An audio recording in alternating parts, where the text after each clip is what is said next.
हरे कृष्ण। तो आप सभी भक्तों का हार्दिक स्वागत है आज के श्री चैतन्य चरितामृत के डिस्कशन। तो आज हम लोग चर्चा करेंगे श्री चैतन्य चरितामृत आदि लीला, थर्ड चैप्टर, श्लोक संख्या 112। तो पिछले श्लोक में कविराज गोस्वामी ये भागवतम के ब्रह्मा जी के प्रेयर्स को कोट करते हैं, जिसमें ब्रह्मा जी बताते हैं, तुम भक्ति योग परिभावित सरोजा आस्य सुतेक्षित पथो निन्नाथ पुरुषा यद्यधिया ततुरा उरुगाय विभावयन्ति तद्वपुं प्रणयसे सदनुग्रहाय। कि भगवान अपने भक्ति की इच्छा को पूर्ति करने के लिए जिस जिस रूप में प्रकट होने के लिए प्रार्थना करते हैं, भगवान उसमें अवतरित होते हैं। तो यहाँ पे अद्वैत आचार्य, जो कि हालांकि महाविष्णु है, स्वयं ईश्वर है, लेकिन अपने आप को कृष्ण का दास समझते हुए कृष्ण के भक्त के रूप में उनका वंदना करते हैं और भगवान को संतुष्ट करने के लिए श्री चैतन्य महाप्रभु के रूप में अवतरित होता है। এই শ্লোকের अर्थ का ही संक्षेपे रसार भक्तेर इच्छाय कृष्णेर सर्व अवतार। The essence of the meaning of this verse is that Lord Krishna appears in all his innumerable eternal forms because of the desires of his purity. भक्तेर इच्छाय कृष्णेर सर्व अवतार, सारे अवतार, भिन्न भिन्न प्रकार के अवतार भगवान लेके आते हैं भक्ति की इच्छा की पूर्ति के लिए। चतुर्थ श्लोकेर अर्थ हैल सुनिश्चिते अवतीर्ण हैल गौर प्रेम प्रकाशिते। Thus I have surely determined the meaning of the fourth verse.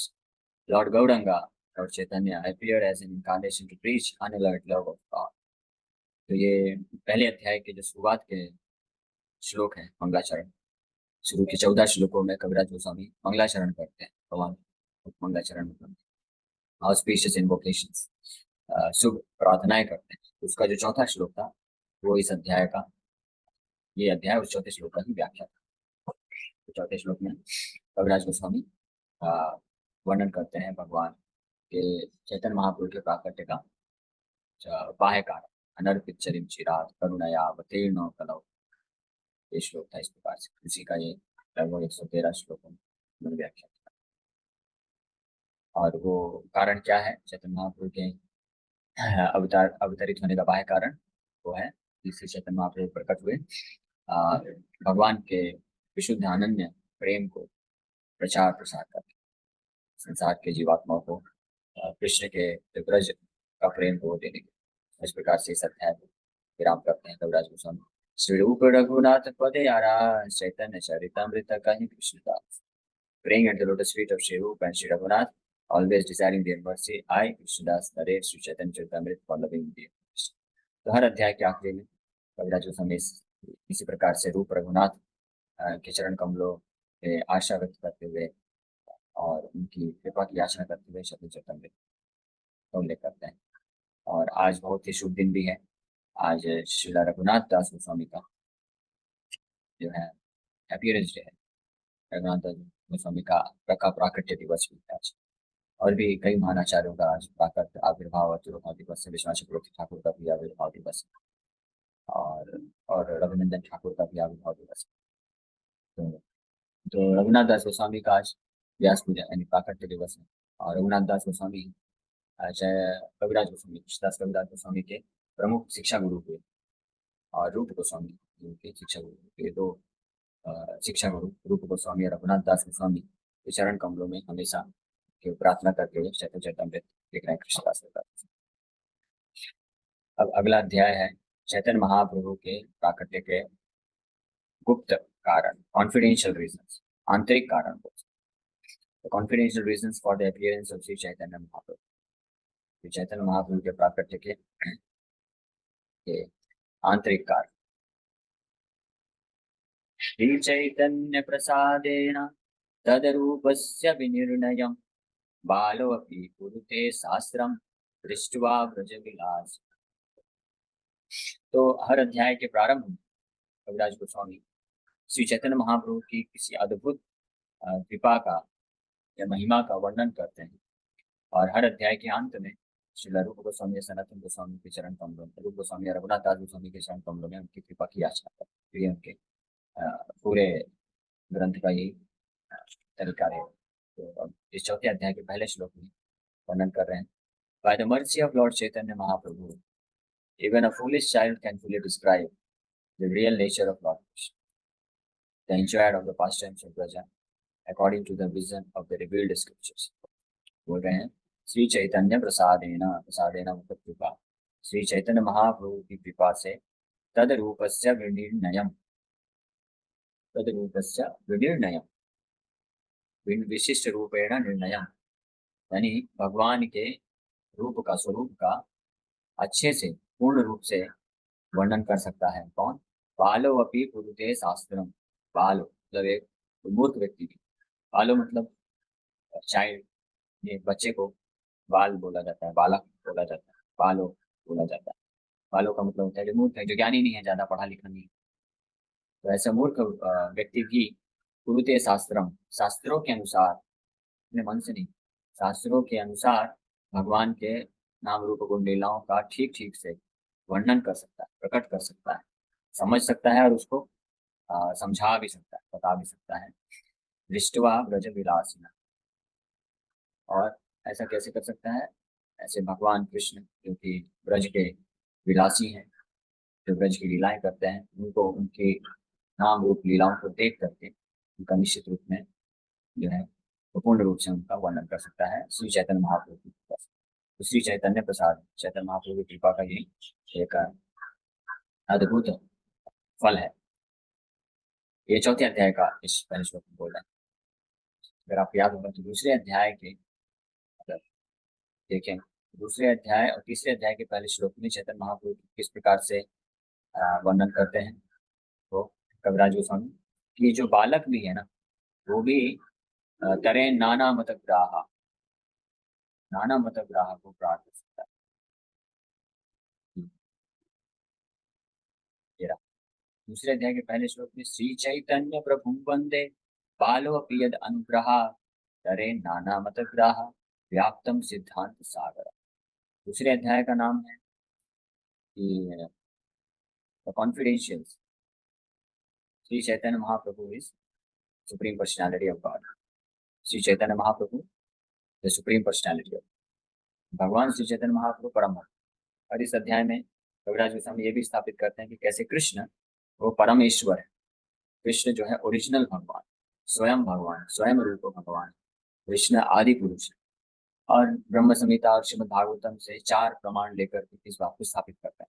तो इसके पहले श्लोक में जब श्री चैतन्य महाप्रभु की वंदना कर रहे हैं तो बोल रहे हैं श्री चैतन्य प्रभु वंदे, श्री चैतन्य महाप्रभु का मैं वंदना करता हूँ जिनकी कृपा से यद अनुग्रह, जिनकी कृपा से बालो अपि यानी मूर्ख व्यक्ति भी करे नाना मतग्राह व्याप्तम सिद्धांत सागरम। ये जो अलग अलग शास्त्र के जो निष्कर्ष हैं, कंक्लूजन हैं, अलग अलग सिद्धांत जो प्रकट करते हैं, वो एक बहुत विशाल समुद्र के समान, जिसमें अलग अलग प्रकार के जो सिद्धांत हैं वो क्रोकोडाइल्स की तरह, ग्राह मगरमच्छी की तरह। तो तरह नाना मत ग्राह, अलग अलग प्रकार के जो मत हैं, तो वो मत रूपी जो मगरमच्छ हैं। तो एक छोटा बच्चा भी उन सभी उस समुद्र को आसानी से पार करके मगरमच्छों के द्वारा अपने आप को बचाते हुए समुद्र को पार कर सकता है और असली जो सिद्धांत है उसको समझ सकता है कि भगवान कृष्ण परम भगवान, ये श्री चैतन्य महाप्रभु। तो दूसरे अध्याय में भगवान की भगवत्ता, भगवत तत्व को स्थापित कर रहे थे कविराज गोस्वामी। तो उसमें बताते हैं कि श्री चैतन्य महाप्रभु की कृपा से बालो अपि यद अनुग्रहात् करे नाना मतग्राह व्याप्तम सिद्धांत सागर। फिर तीसरे अध्याय के प्रारंभ में जो वर्णन करते हैं जिसमें, जिसका नाम है external reason for the appearance of Shri Chaitanya Mahaprabhu. अभी दूसरे अध्याय में कृष्ण परम भगवान है, कृष्ण परम भगवान है, चैतन्य महाप्रभु परम भगवान स्थापित करते हैं। तीसरे अध्याय में फिर कृष्ण चैतन्य महाप्रभु के रूप में क्यों आते हैं, इसका बाह्य कारण बताते हैं। तो उसके पहले श्लोक में चैतन्य महाप्रभु की वंदना करते हुए बताते हैं, श्री चैतन्य प्रभु वंदे यत् पादाश्रय वीर्यतः संघ्राणाद्या करव्रातात् अज्ञा सिद्धांत शन्मनि। By the potency of the shelter of his lotus feet, even a fool can collect the valuable jewels of conclusive truth from the minds of the revealed scriptures. फिर इसमें यहाँ से जो वैदिक शास्त्र है उसको एक खदान खान की तरह कंपेयर कर, और उसमें से जो बहुत ही उत्तम जूल्स हैं, उत्तम दिव्य रत्न हैं, उनको कोई इकट्ठा कर सकता है बड़े खदान से, जो श्री चैतन्य महाप्रभु के चरण कमलों का आश्रय है। यद पाद आश्रया वीर्यतः, वीर्यता मतलब शक्ति, भगवान चैतन्य महाप्रभु के चरण कमलों का आश्रय से जो शक्ति मिलती है उससे व्यक्ति ये बड़े से बड़े माइंड से भी दिव्य रत्नों को प्राप्त कर सकता है। और वो दिव्य रत्न क्या है? कि श्री चैतन्य महाप्रभु परम भगवान है और वो प्रकट होते हैं हरिनाम का प्रचार के लिए। और अब ये चौथे अध्याय में जब प्रभुदास गोस्वामी ये वर्णन करने वाले हैं, तो श्री चैतन्य महाप्रभु तो आए हर हर प्रकार की जीवात्माओं का उद्धार करने के लिए, तो इसके हेतु उन्होंने हरिनाम का प्रचार किया।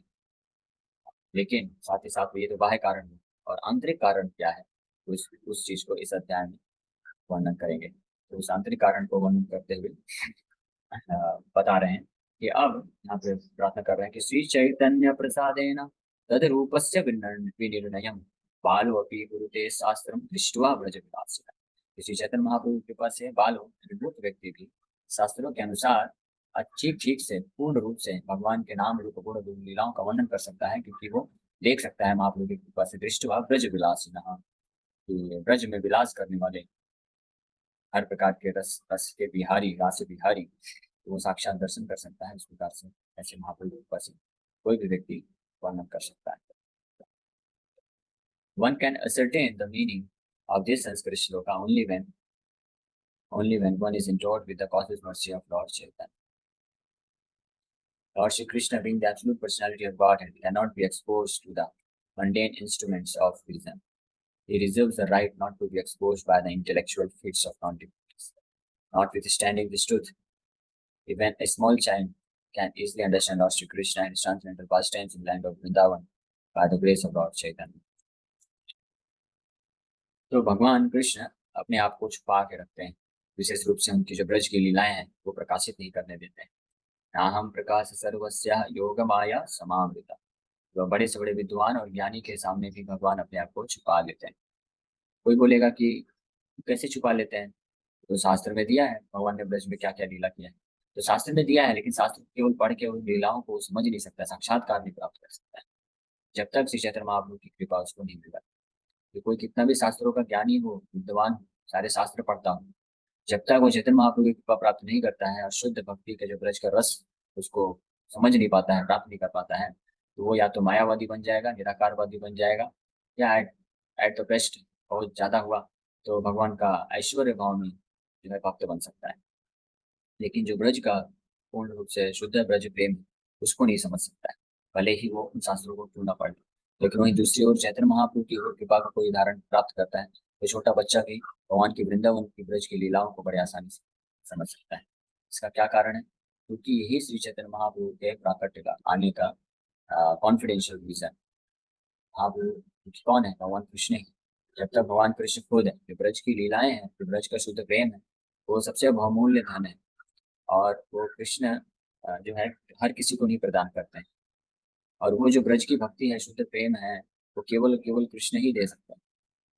इसलिए कृष्ण खुद आते हैं शिव चैतन्य महाप्रभु के रूप में, तो उनकी कृपा से ही कोई व्यक्ति को प्राप्त कर सकता है।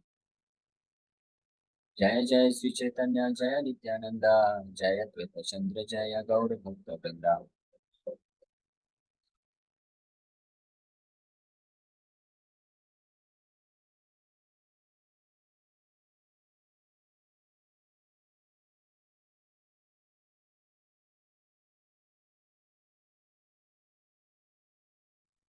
जय जय श्री चैतन्य जय नित्यानंदा, जय द्वैत चंद्र जय गौर भक्त वृंदा। All glory to Lord Chaitanya Mahaprabhu, all glory to Lord Nityananda, all glory to Shri Advaita Acharya, and all glory to all the devotees of Lord Chaitanya। हर अध्याय के प्रारंभ में कविराज गोस्वामी भगवान श्री चैतन्य महाप्रभु, नित्यानंद प्रभु और सभी भक्तों, अद्वैत आचार्य और सभी भक्तों को प्रार्थना करते हैं, प्रणाम करते हैं, क्योंकि उनकी ही कृपा से, भगवान श्री चैतन्य महाप्रभु, नित्यानंद प्रभु, अद्वैत आचार्य गदाधर श्रीवास ठाकुर की ही कृपा से और गौर भक्त वृंद की कृपा से ही श्री चैतन्य महाप्रभु के बारे में जो सत्य है, दिव्य ज्ञान है, वो प्रकाशित होता है। चतुर्थ श्लोकेरर्थ कैल विवरण, पंचम श्लोकेरर्थ सुनपदम। I have described the meaning of the fourth verse. Now, O devotees, kindly hear the explanation of the fifth verse. अभी तक बोल रहे हैं, मैंने जो चौथा श्लोक उस वहां तक का अर्थ अभी बताया है। अब मैं पांचवें श्लोक का अर्थ बताना प्रारंभ कर रहा हूँ। उसको पंचम श्लोकेरा अर्थ सुना भक्तगण, और पांचवा श्लोक क्या है तो आगे आएगा। मूल श्लोकेर अर्थ करिते प्रकाश अर्थ लगाइते आगे कही आभास. Just to explain the original words, I shall first suggest its meaning. तो वो मूल श्लोकेर अर्थ करिते प्रकाश, यानी उस श्लोक का अर्थ को प्रकाशित करने के लिए अर्थ लगाइते आगे कही आभास. तो उसके अर्थ को अच्छे से समझाने के लिए पहले मैं उसका जो मीनिंग है उसका थोड़ा सा आभास करें, उसके बाद वो मूल श्लोक बताएंगे और फिर उसके बाद उस श्लोक का और गहराई से मतलब बताएंगे. चतुर्थ श्लोकेर अर्थ एक कैलसा प्रेम नाम प्रचारित अवतार. तो चतुर्थ श्लोक, चौथा जो श्लोक है, उसका अर्थ इस प्रकार से, उसका सार यही है कि प्रेम नाम का प्रचार करने के लिए श्री चैतन्य महाप्रभु प्रकट. I have given the essential meaning of the fourth verse. This incarnation Shri Chaitanya Mahaprabhu descends to propagate the chanting of the holy name and spread love of God. तो ये चतुर्थ श्लोक, या जिसमें महाप्रभु के प्राकृतिक का बाह्य कारण बताया गया है, तो बाह्य कारण के रूप में, सार रूप में क्या है कि ब्रज के शुद्ध प्रेम का, प्रेम नाम का प्रचार करने के लिए कृष्ण जो है चैतन्य महाप्रभु के रूप में अवतरित होते हैं. सत्य यही हेतु किंतु एहो बहिरंगा आरा एक हेतु सुना आछे अंतरंगा. तो बता रहे हैं ये सत्य है. Although this is true, this is but the external reason for the lord's incarnation.